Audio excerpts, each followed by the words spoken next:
Tidak bisa bayangkan, saya tidak utarakan di situ, ya. Tapi kemudian jika dia menerima ya petitum dari pemohon, terutama yang berkaitan dengan mendiskualifikasi Gibran dan tetap melenggang Prabowo ikut kontestasi dengan calon wakil presiden pengganti, jika itu terjadi, maka itu sesuatu yang sebetulnya secara probability, ya, baik segi waktu, ya, kemudian juga dari segi kesempatan untuk konsolidasi oleh partai-partai pendukung Prabowo masih memungkinkan untuk dicari penggantinya. Nah,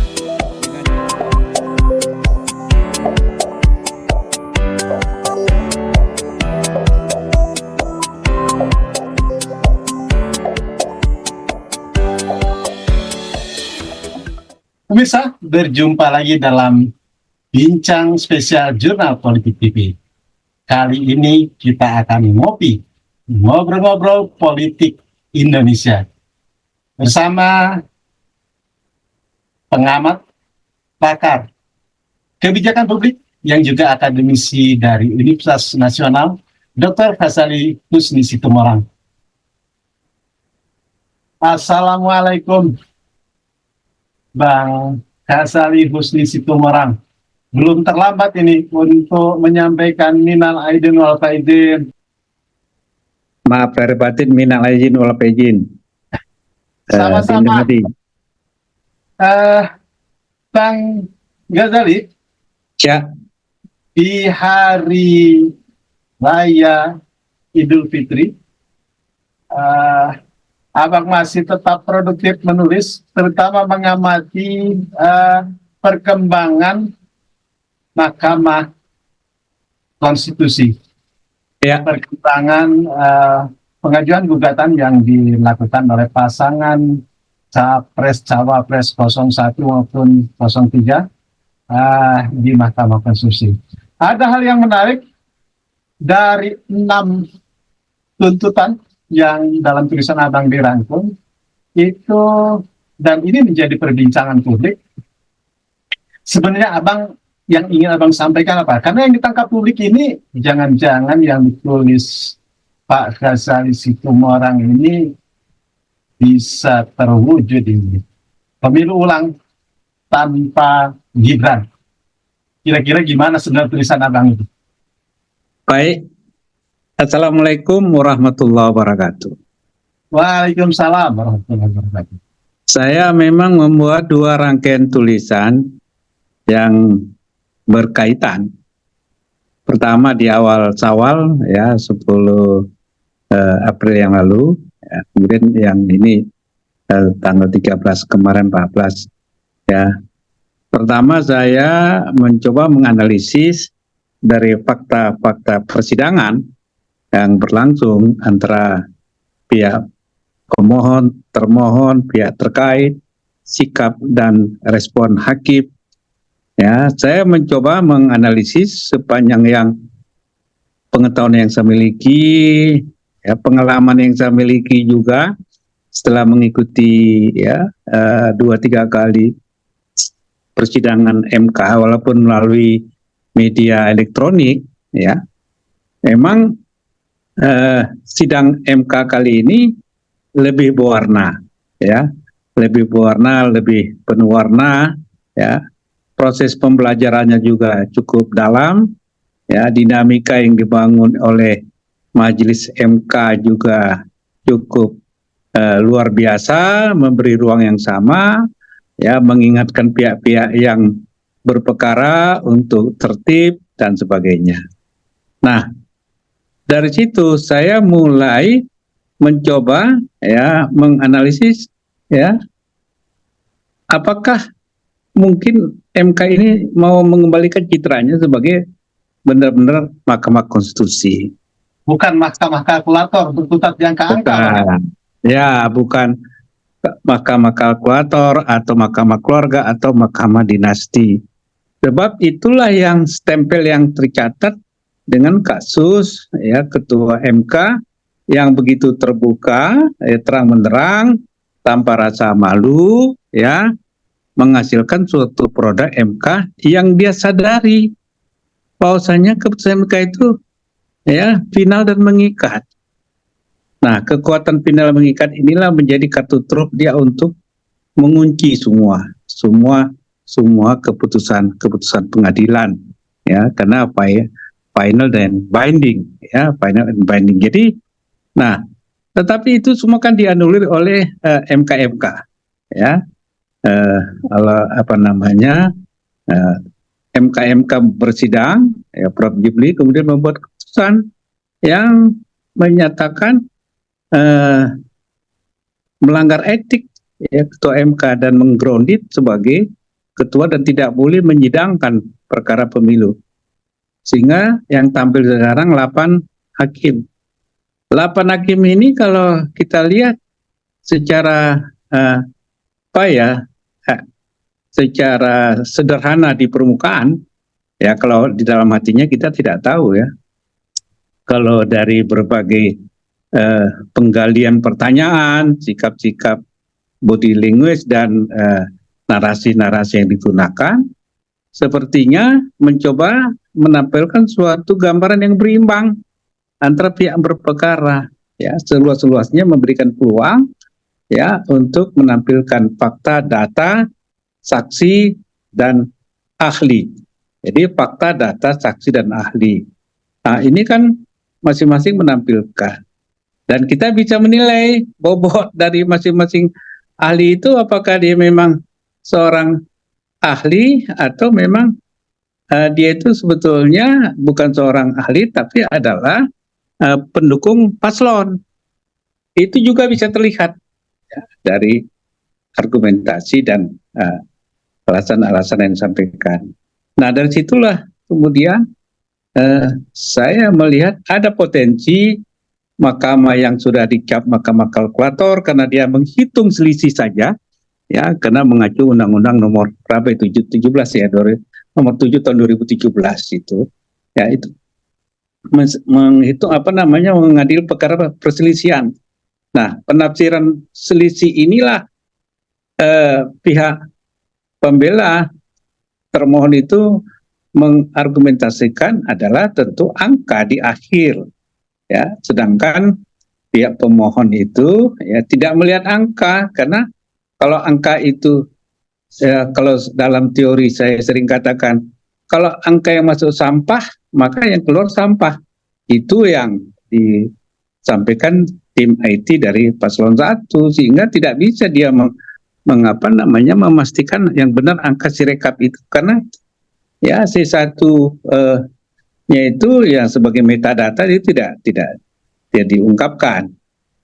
Nah, inilah yang saya melihat, ya, peluang untuk kembali kepada Mahkamah Konstitusi. Nah, dengan seperti itu saya mencoba mengkaji lagi dari 6 ini, ya, yang paling ekstrim itu kan hanya 2, menolak atau menerima, ya, seluruhnya atau sebagian, rumusnya tinggal itu, ya.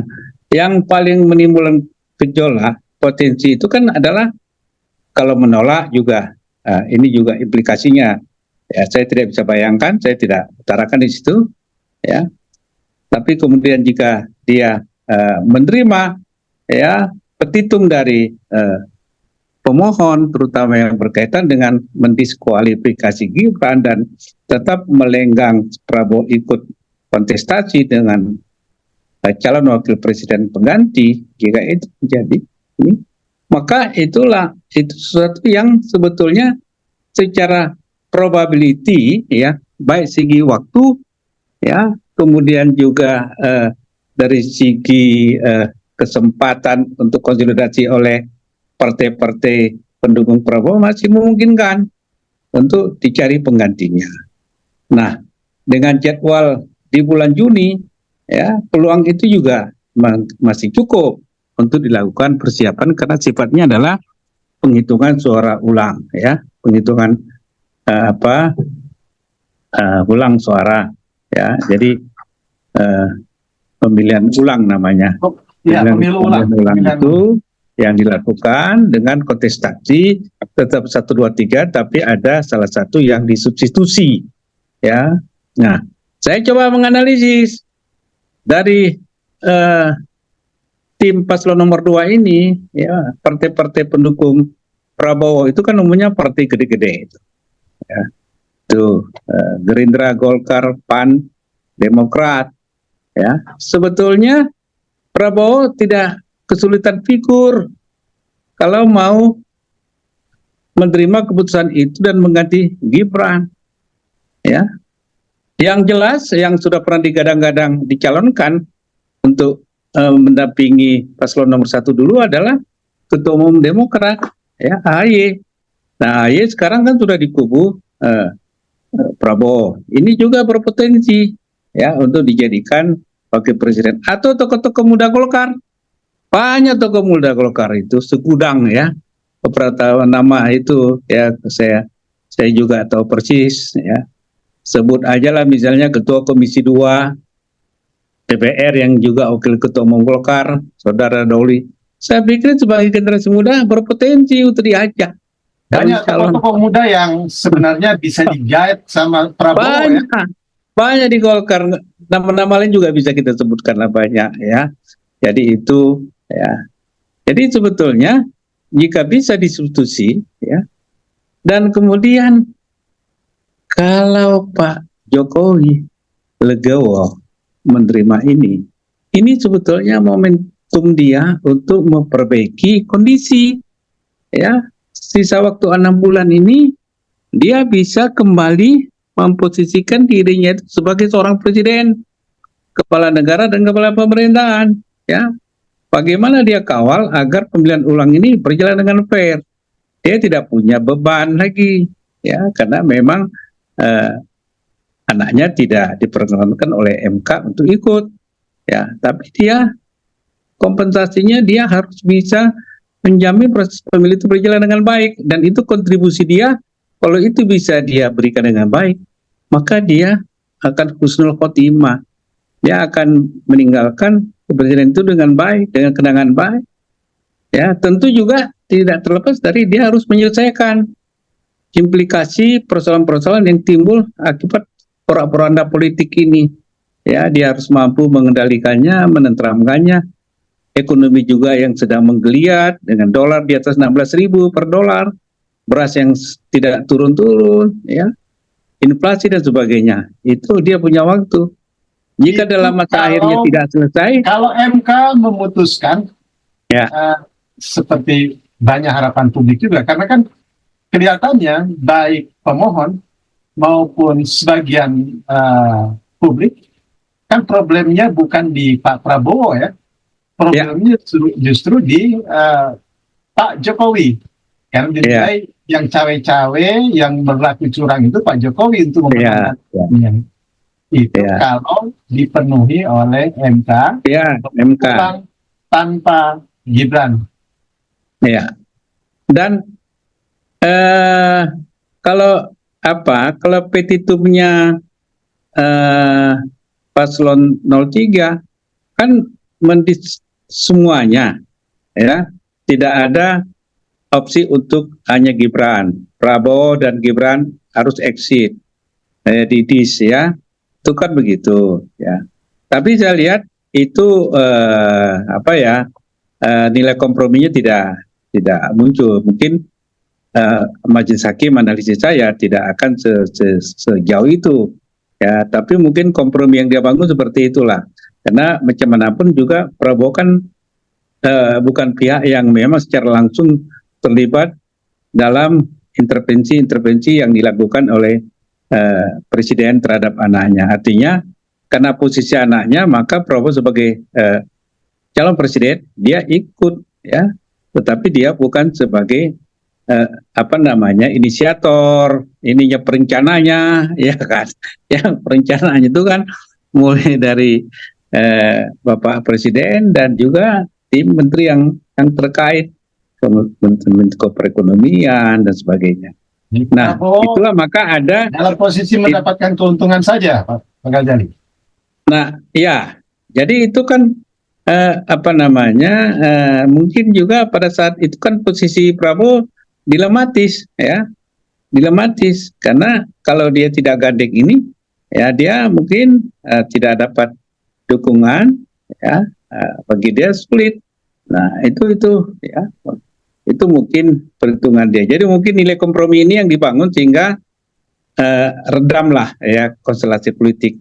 Sebab kalau dianulir ini dua-dua, maka yang dihadapi itu adalah partai-partai besar, ya kan? Dihadapi itu Gerindra, dari partai Golkar yang sekarang juga sudah suara yang makin banyak, PAN, Demokrat, ya. Sedangkan kalau cuma menganulir Gibran, itu dia nggak punya partai. PDI aja sudah nggak mengakuinya lagi kan, dia sudah keluar dari PDI. Dia juga hanya support PSI, PSI juga nggak ada suara. Ya, hanya tinggal dia kan didukung oleh kekuasaan. Nah, kekuasaan ini kan secara bertahap mulai pudar nih, ya tinggal jangka waktu 5 bulan ini, ya tentu ini situasi pergolakan politik kan semakin tajam kalau Pak Jokowi tidak melakukan konsolidasi yang lebih kuat lagi. Ya, jadi kalau dia bisa melepas logo ini anaknya Ini dan dia berandai-andai. kembali, Pak ya. Ghazali, ini Ya. kita berandai-andai. Andai kemudian di luar ekspektasi publik ternyata ditolak seluruhnya. Kira-kira apa Nah. yang akan terjadi? Nah, saya kan dalam tulisan itu saya nggak berani memberikan analisis saya karena sudah di luar dari pakem-pakem teori yang saya dapati. Hanya rakyat yang bisa menjawab itu. Ya. hanya jawab yang bisa, nggak bisa lagi pakai teori kalau udah itu. Ya, itu nggak ada teorinya lagi karena sudah di luar jangkauan akal sehat kita. Ya. Nah itu kalau pendapat saya, ya. Jadi saya nggak berani memberikan analisis kalau ditolak keseluruhan, ya.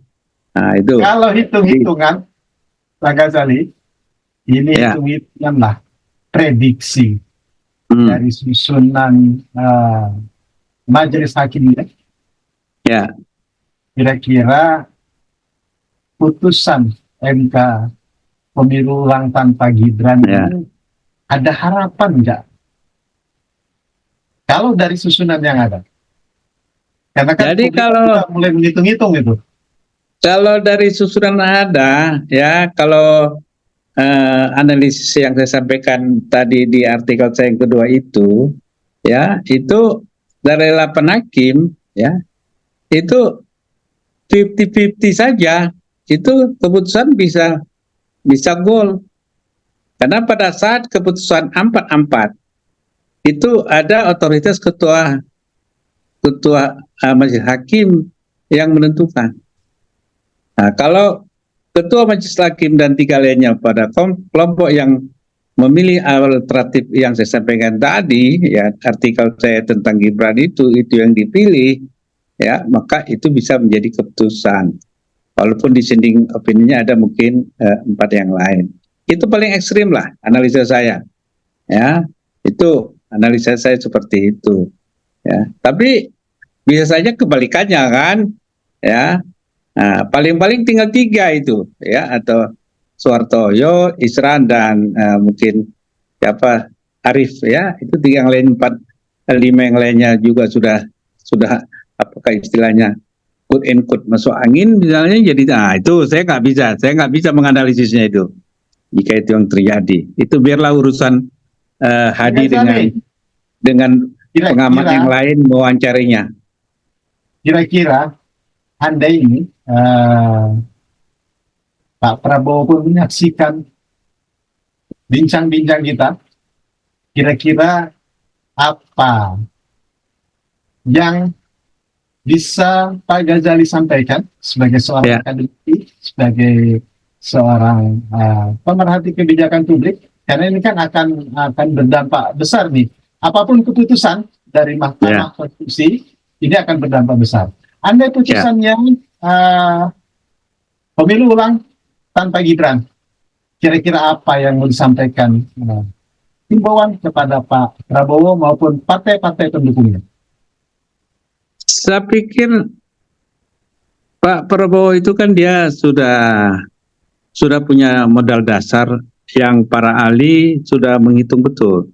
modal dasar itu kan sebetulnya antara 35 sampai 40%.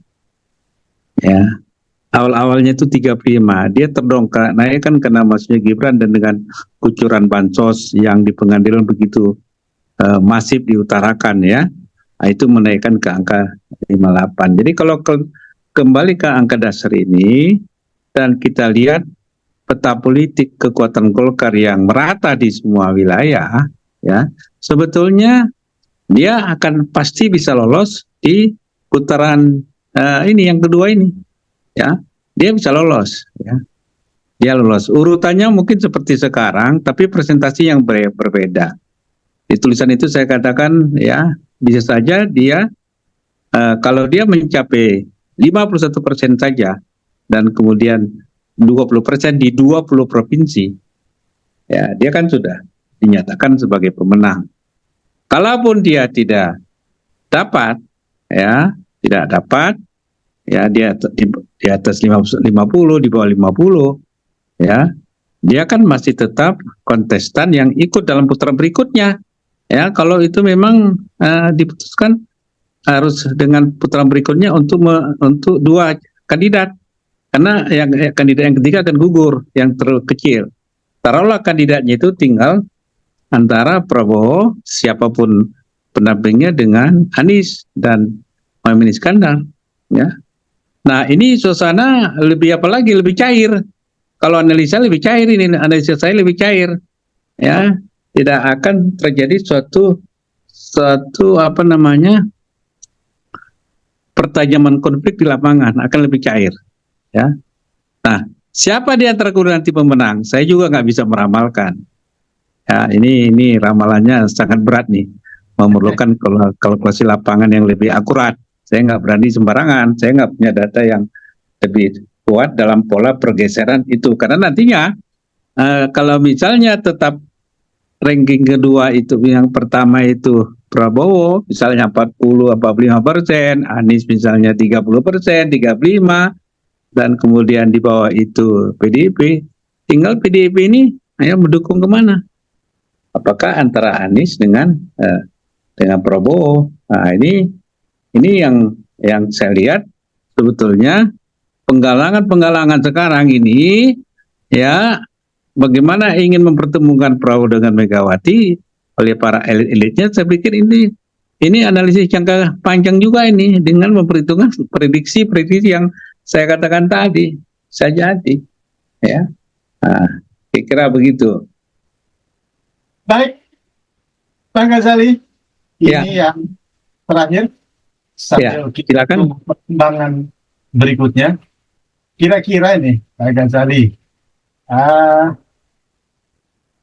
walaupun Pak Ghazali tadi tetap menyatakan tidak berani memprediksinya kalau ditolak, gitu, ya kan? Ya. Apa kira-kira kekhawatiran yang paling mendasar karena kan Pak Ghazali menyebutkan ini di luar pakem, di luar logika-logika teoritis yang bisa dijangkau, gitu. Kira-kira kalau ternyata akhirnya MK justru memutuskan menolak, kira-kira apa yang akan terjadi? Nah, ya itulah. Saya bukan ahli nujum. Nanti saya ditegur oleh Prof. Yusril, ya. Ini jika ahli nujum apa ahli kebijakan publik, ya. Nah, saya tidak ahli nujum, tapi saya pikir ya alam bawah sadar rakyat itu tentu ya akan merespon, dan itu juga bagi Prabowo, kalaupun nanti dia yang menang dan menjalankan pemerintahan itu, dia tidak akan mudah ya menjalankan pemerintahan ini. Dia akan melakukan suatu kondisi situasi yang mungkin ya bisa saja tidak stabil atau bagaimana. Ya saya nggak bisa meramalkan lebih dalam lagi. Itu tidak di situ keahlian saya.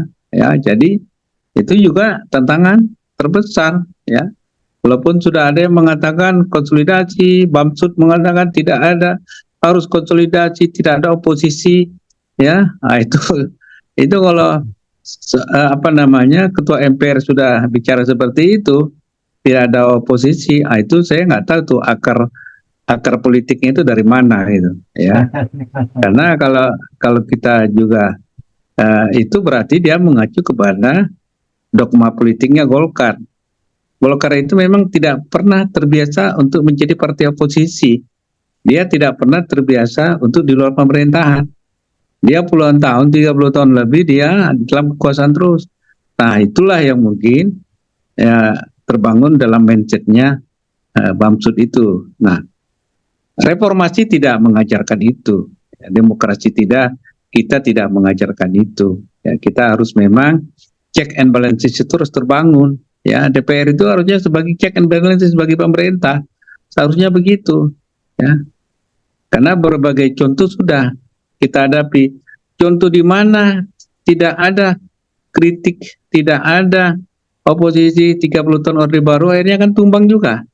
Ya. Nah, kita kan punya pengalaman panjang itu, sehingga kita tidak mau, kita harus melakukan demokratisasi yang dinamis. Ya, yang check and balance terbangun supaya dinamika terbangun dan kekuasaan itu dapat terkontrol. Ya, itu tujuannya. Saya pikir itu saja dari saya. Terima kasih. Terima kasih, Pak Ghazali. Selamat ya, sama-sama. Terus mengamati. Kita tunggu saja apa yang akan terjadi, apa yang akan diputuskan oleh MK. Apakah akan menolak atau seperti dianalisis oleh Pak Ghazali akan mengambil jalan tengah dengan putusan pemilu ulang tanpa Gibran. Mungkin kita tunggu perkembangan berikutnya. Ini cukup menarik. Terima kasih sekali lagi Pak Ghazali. Salam untuk keluarga di rumah. Terima kasih. Assalamualaikum warahmatullahi wabarakatuh. Waalaikumsalam warahmatullahi wabarakatuh. Pemirsa, demikian tadi kita sudah berhasil ngopi malam ini, ngobrol politik Indonesia malam ini hanya di Bincang Spesial Jurnal Politik TV. Sampai berjumpa pada isu-isu lain untuk bisa kita kembali ngopi, ngobrol politik Indonesia. Bila taufiq wal hidayah, wassalamualaikum warahmatullahi wabarakatuh.